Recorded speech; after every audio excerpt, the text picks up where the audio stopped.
로마의 네로 황제 시대가 그 시대가 참 많이 타락하고 이렇게 부패한 시대였다고 합니다. 그런데 그 부패한 그 시대상을 그 인간의 욕망에 대한 부분에 대해서 아주 사실적으로 그리고 풍자적으로 이제 글을 쓴 그 소설이 있습니다. 그 소설책 이름이 사티리콘이라고 하는 책인데요. 그 책이 지금 현존하고 있는 소설 중에서는 가장 오래된 소설이라고 합니다. 그런데 그 소설 중에 그 소설을 썼던 페트로니우스라는 분이 이런 이야기를 했습니다. 사람은 누구나 약점을 가지고 있다. 모든 사람들은 다 약점이 있다는 겁니다. 세상에 약점이 없는 사람은 아무도 없다는 것입니다. 그런데 나에게 있는 그 약점 때문에 많은 사람들이 의기소침해하기도 하고 자신을 잃어버리고 자신감을 잃고 비관하고 그런 모습들을 우리가 보게 되죠. 그리고 나의 어떤 약점이 있다면 그 약점을 할 수만 있으면 우리는 숨기고 싶죠. 감추려고 노력을 하게 됩니다. 그래서 우리가 젊은 나이에 연애를 할 때도 또 그리고 우리가 살면서도 여러 부분 나의 안 좋은 부분, 약점들을 이렇게 많이 감추죠. 그리고 좋은 것만 이렇게 많이 보여주려고 하죠. 그래서 요즘 시대를 흔히 이야기할 때 PR 시대다라고 이야기합니다.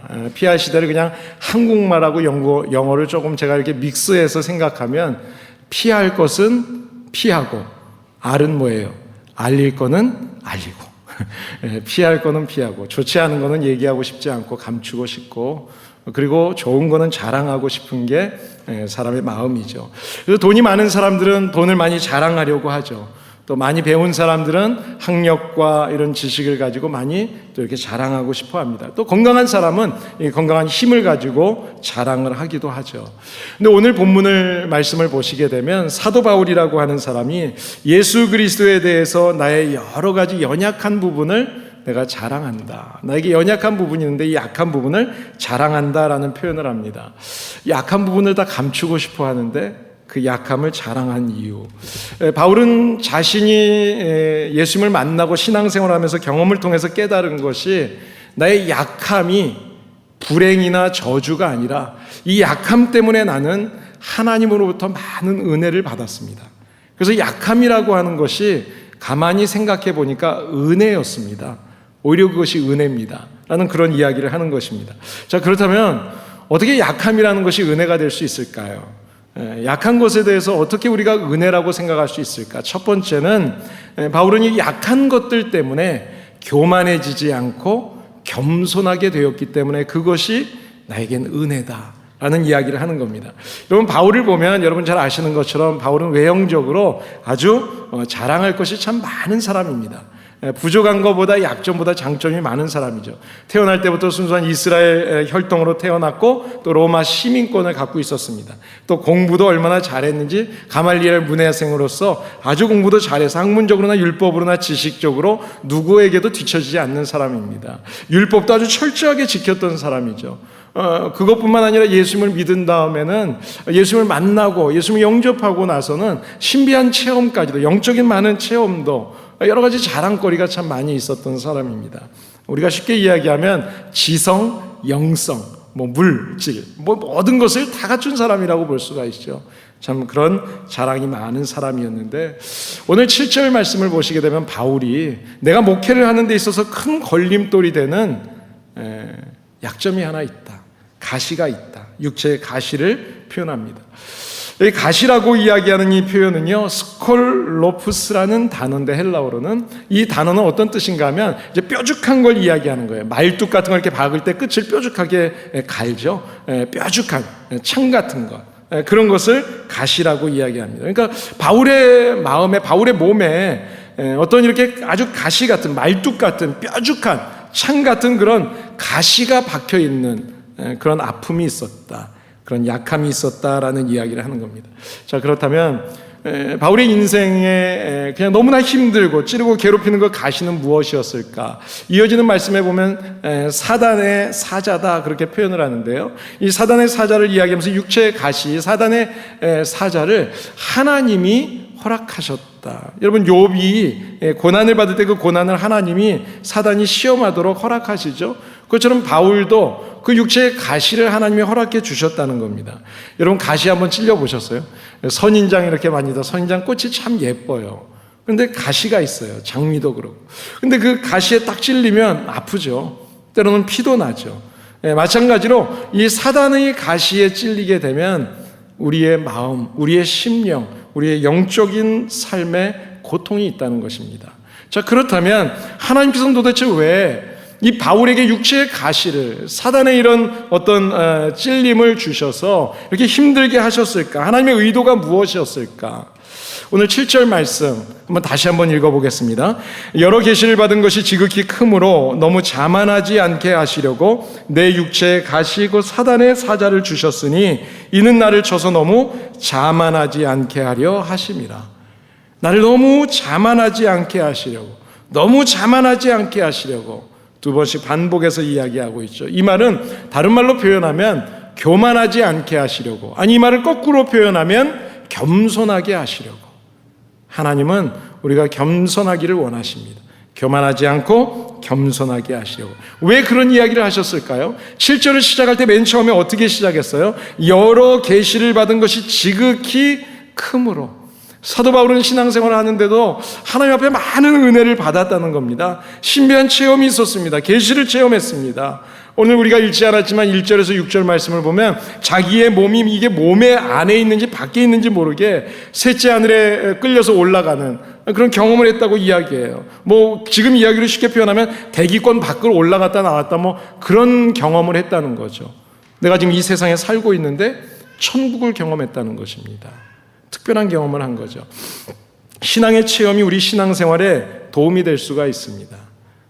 저도 어릴 때 이렇게 소아마비가 돼서 돌 지나고 나서 소아마비가 됐다가 이제 어머님 기도를 이제 제가 고침을 받고 지금 이렇게 건강한 몸으로 이렇게 생활하는데요. 이런 어떤 은혜를 받았어요. 저도 뭐 군대에서 또 하나님 앞에 막 기도했어요. 근데 기도하고 났더니 그 기도가 응답을 받았어요. 체험을 했어요. 그래서 제가 제대하고 나서 그래.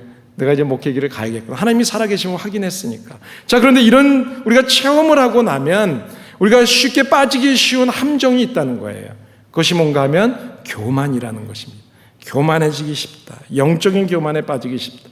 내가 방언의 은사를 받았어요. 어떤 특별한 은사를 받았을 때 그것을 가지고 나만 받았고 저 사람은 받지 못했으니까 판단을 하고 내가 더 우월하다고 생각하는 걸 영적인 교만에 빠지기가 쉽다는 것입니다.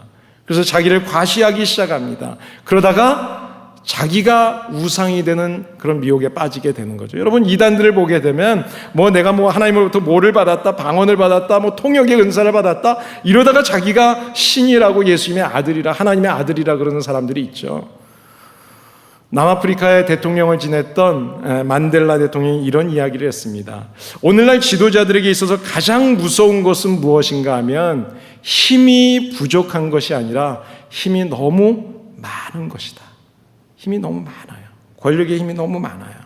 힘이 없을 때는 겸손하고 조심하는데 힘이 많아지면 그때부터 교만해지고 그 힘을 함부로 쓰더라는 거죠.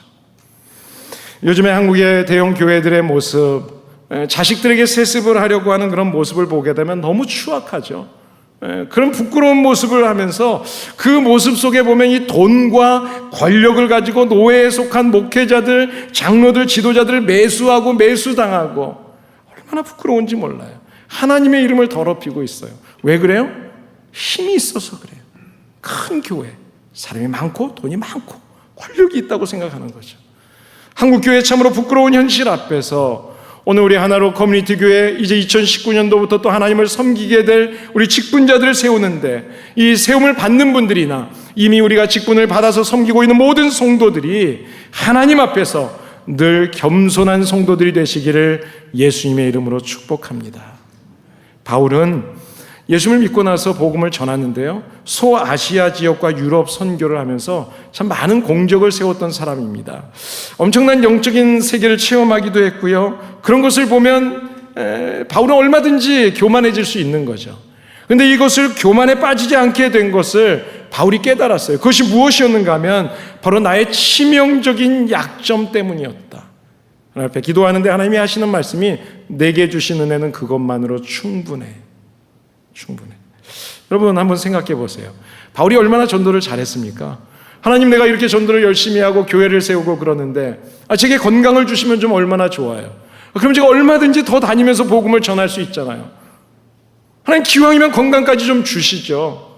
얼마든지 그렇게 얘기할 수 있는 거죠.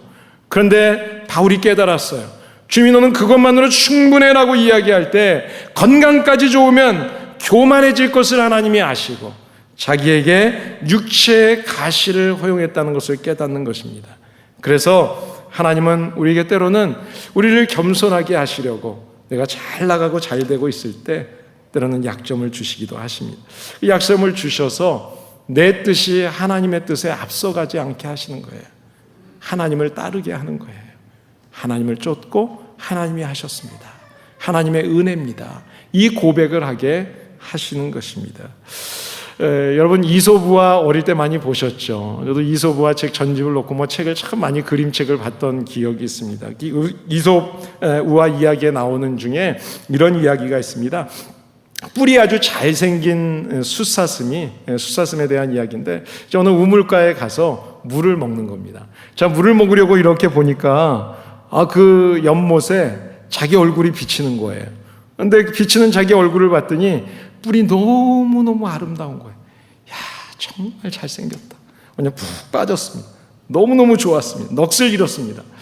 그러면서 물을 먹다가 이렇게 보니까 자기의 가냘픈 다리가 보이는 거예요. 이 다리가 이게 좀 근육질이 돼서 땡땡하고 그러면 내가 그냥 어디든지 막 팔짝팔짝 뛸 것 같은데 이 다리가 마음에 안 드는 거예요. 다리를 보면서 실망했어요. 불평하고 원망을 했어요. 그런데 늦은 오후에 들여서 풀을 뜯어먹던 사슴이 갑자기 뒤에서 사자 한 마리가 자기를 쫓아오는 것을 깨닫게 됐습니다. 자, 이제부터 주랭랑을 칩니다. 열심히 그 날렵하고 빠른 다리를 이용해서 도망을 쳤습니다. 그래서 안전한 숲까지 이제 도달했어요. 사자가 저 멀리 보이는 거예요. 야, 이제는 됐구나. 숲속으로 막 들어가는데 순간 그 아름다운 뿔이 이 나무가지에 탁 걸려버린 것입니다.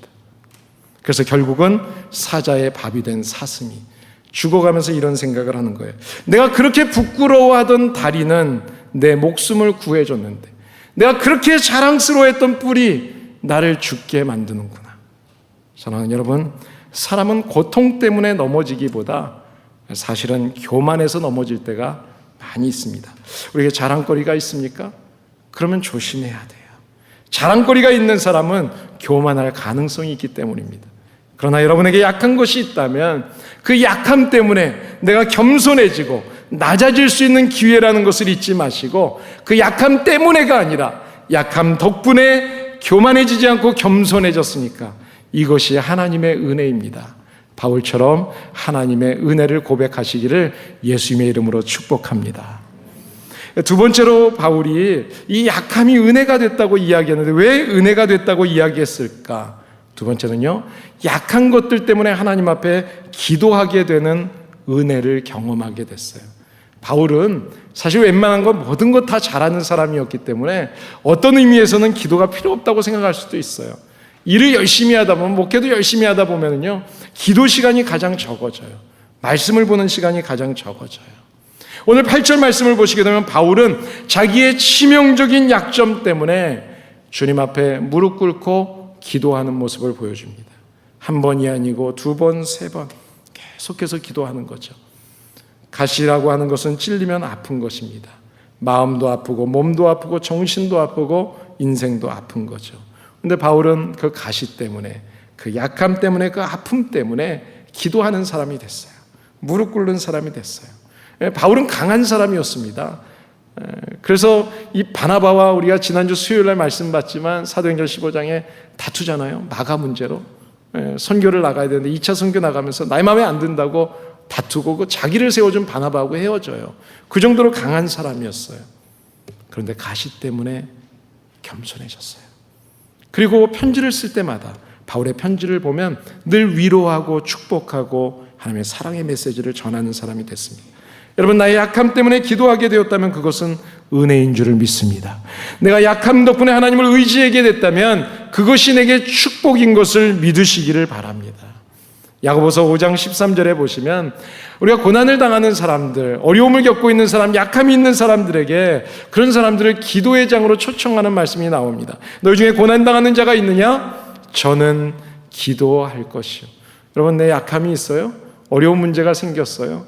그때는 하나님 앞에 기도할 시간입니다. 우리가 기도를 통해서 감당하지 못할 고난은 아무것도 없어요. 기도하면 하나님께서 믿음의 기도를 통해서 어떤 고난도 어떤 산도 옮겨주시는 것입니다. 이것이 성경의 분명한 약속이에요. 이것을 믿으시기 바랍니다. 나를 억지로라도 기도시키도록 나에게 약함이 있고 문제가 생겼을 수 있다는 것, 그래서 나만의 핸디캡, 연약함, 질병, 장애가 있으시다면 그것 때문에 하나님 앞에 감사하시고 기도하시기 바랍니다. 그 어려움과 시험, 그 문제가 무엇이 되었던지, 내가 어떻게 할 수 없는 불가항력적인 그런 약점들 앞에서 하나님 앞에 무릎을 꿇고 기도할 수 있게 되었다면 이것은 더 이상 이제는 문제가 아닙니다. 이것은 바로 하나님의 은혜를 받을 수 있는 기회라는 것을 믿으시기를 바랍니다. 성경은요, 이 불가항력적인 상황에서 하나님 앞에 기도했다가 기적을 체험한 사람들의 이야기가 수도 없이 많이 나옵니다. 여러분이 아시는 야고보서 5장에 보시게 되면 엘리야가, 우리와 성경이 같은 사람이라 그러죠. 그런데 그 성경이 같은 엘리야가 하나님 앞에 기도합니다. 비가 오지 않기를 기도했더니 3년 6개월 동안 비가 안 와요. 또 하나님 앞에 기도했더니 비가 와서 이 땅을 적셔주시고 열매를 맺게 하십니다. 여러분, 엘리야의 기도라고 하는 것은요, 상상할 수 없는 기도입니다. 그것은 바로 기도의 열매, 자연계를 움직인 기도예요. 자연계를. 여러분, 여호수아 10장 12절 13절을 보시면 아모리 사람을 이제 하나님께서 이스라엘 자손에게 붙여주실 때 여호수아가 이제 하나님 앞에 기도하죠. 그래서 이제 싸웁니다. 근데 그 적들이 다 죽을 때까지 태양과 달이 멈췄더라. 태양과 달이 멈췄어요. 계속해서 돌고 있는 태양과 달이. 열왕기하 20장에 보시면 이사야 선지자가 하나님 앞에 기도할 때 해 그림자가 뒤로 10도가 물러갔다 그랬습니다. 여러분, 지금 과학이 그렇게 발달돼서 뭐 달나라 뭐 무슨 나라 난리를 쳐도요, 가능하지 않은 이야기죠. 기도의 능력이 이런 거예요. 사도 바울은 9절에서 자기의 능력이 어쩔 수 없는 그 연약할 때 하나님 앞에 기도하고 내 은혜는 내가 족하다라고 말씀하시면서 그것을 통해서, 하나님을 통해서 온전하게 해주시는 것을 깨달았습니다. 그리고 나서 그가 고백했던 것이 바로 내가 약할 그때 하나님이 나를 강하게 하신다, 그것을 고백하고 있습니다. 사랑하는 여러분, 그래서 우리가 약한 것 때문에 하나님 앞에 나와서 무릎 꿇게 되었다면 이것이 은혜이고, 내가 풍요하고 가진 것이 많아서 기도의 시간을 빼앗기고 있다면 이것이 하나님을 떠나게 될 수 있는 저주라는 것을 깨달으셔야 합니다. 가시 앞에서 고민하지 말고 기도하세요. 때로는 어려운 문제가 있을 때 그때 하나님 앞에 기도하시면 그 가시를 극복할 수 있는 힘과 능력을 우리 주님께서 주실 것입니다. 이 은혜를 우리 모두가 누리시게 되시기를 예수님의 이름으로 축복합니다.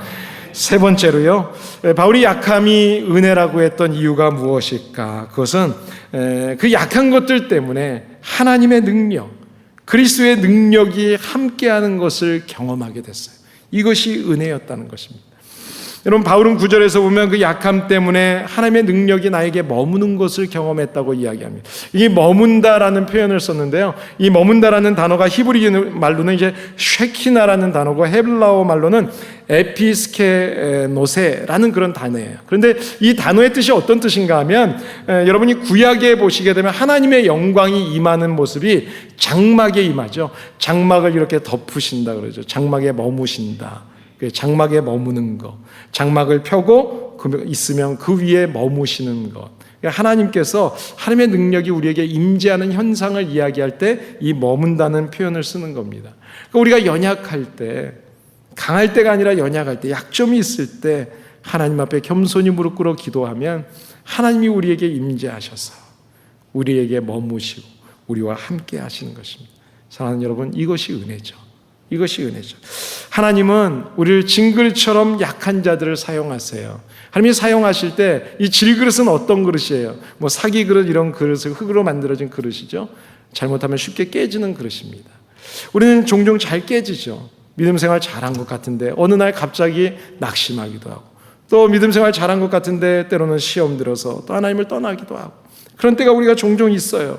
그런데 하나님은 그렇다고 해서 버려두시는 것이 아니라 그런 연약한 사람이 다시 주님을 찾아오고 주님 앞에 나올 때 이렇게 평범하고 초라한 약자들을 통해서 다시 하나님은 크고 위대하게 쓰신다는 것입니다. 하나님은 그 약한 사람들을 통해서 하나님의 능력이 이 일을 이룬다는 것을 보여주시는 거예요. 내 능력이 아니라 하나님의 능력이었습니다. 이 고백을 하게 하시는 거죠. 미국의 32대 대통령이 루즈벨트 대통령입니다.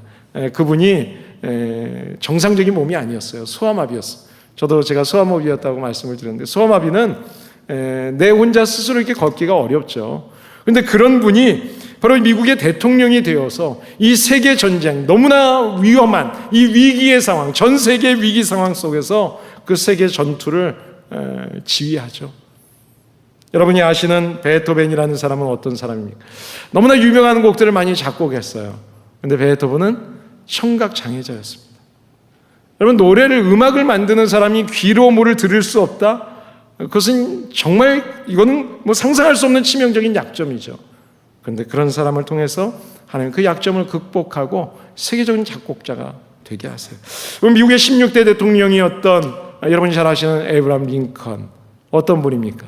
그분은요, 초등학교 졸업장도 없는 분이에요. 학교를 제대로 다니지 못했어요. 그런데도 그런 분이 나라의 대통령이 돼서 하나님 앞에 쓰임을 받습니다. 여러분, 우리가 역사에서 크게 쓰임을 받는 인물들을 보면 실패도 없고 고통도 없고 약점도 없는 사람들이 아니었다는 것입니다. 성경에도 하나님 앞에 귀하게 쓰임 받았던 사람들을 보게 되면 부끄러움이 있었어요. 약점이 있었어요. 감추고 싶은 부분이 있었어요. 근데 그것 때문에 하나님 앞에 가까이 갔더니, 주님 앞에 엎드렸더니 주님이 그들을 긍휼히 여기시고 그들의 겸손함을 보시고 그들에게 힘을 주셔서 그들을 더욱 강하게 하셔서 그들을 사용해 주신 것입니다. 사도 바울은 그것을 깨달았습니다. 그래서 고린도전서 1장에 보시게 되면 하나님은 세상에서 미련하고 그리고 연약한 자들을 통해서 강한 것들을 부끄럽게 하신다, 이런 표현을 하시죠. 여러분, 어떤 연약함이 있으십니까? 어려운 문제가 있으십니까? 여러분의 행복을 가로막고 있는 장애물이 지금 눈앞에 있습니까? 그런데 연약함 때문에 예수님 앞에 엎드려 기도한다면 예수님이 지금 우리와 함께 머물러 주십니다.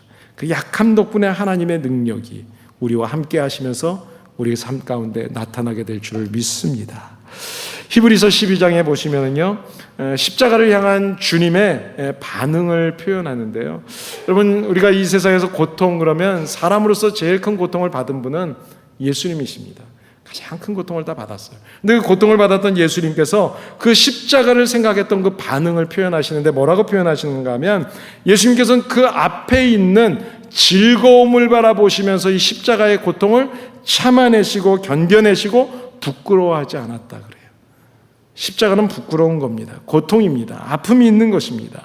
그런데 주님은 내가 고통당하는 이 일을 통해서 구원받게 될 저와 여러분들, 그 연약한 사람들을 보시면서 그들이 천국의 기쁨의 잔치에 참여할 것을 보시면서 오히려 그 십자가의 고통을 참으셨어요. 여러분, 가시는 분명히 아픔이죠. 가시는 분명히 우리에게 고통이 있죠. 그러나 그 육체의 가시를 통해서 나를 겸손하게 만들어 가시고 그 가시 때문에 하나님 앞에 기도하게 하셔서 주님이 우리와 함께 머무시면서 주님의 능력의 손길로 함께 해주셔서 그 능력의 손길로 우리를 온전하게 하시고 우리를 강한 용사로 사용하시게 하셨다면 이것이 얼마나 큰 은혜입니까? 그 은혜를 깨달은 사도 바울이요, 우리가 그리스도인들이 당하고 있는 모든 종류의 고난과 슬픔과 연약함에 대한 아주 명쾌한 대답을 로마서 8장 28절에서 이렇게 이야기합니다. 우리가 알거니와 하나님을 사랑하는 자, 그 뜻대로 부르심을 입은 자들에게는 이런 고난과 슬픔과 연약함, 이 모든 것까지도 다 합력하여 선을 이루느니라. 그래요. 그래서 하나님의 은혜예요. 그래서 오늘 바울은 지금 내가 이렇게 연약함이 있지만, 가시가 있지만, 고통이 있지만 오히려 내가 이것 때문에 기뻐합니다. 그리고 이 약함을 우리는 자랑하는 사람이 됐습니다. 이것이 바로 고난에 대한 바울의 결론이었습니다. 사랑하는 여러분, 이 세상에는 완벽한 사람은 한 사람도 없습니다. 우리는 누구나 다 한 가지씩 약점을 가지고 있습니다.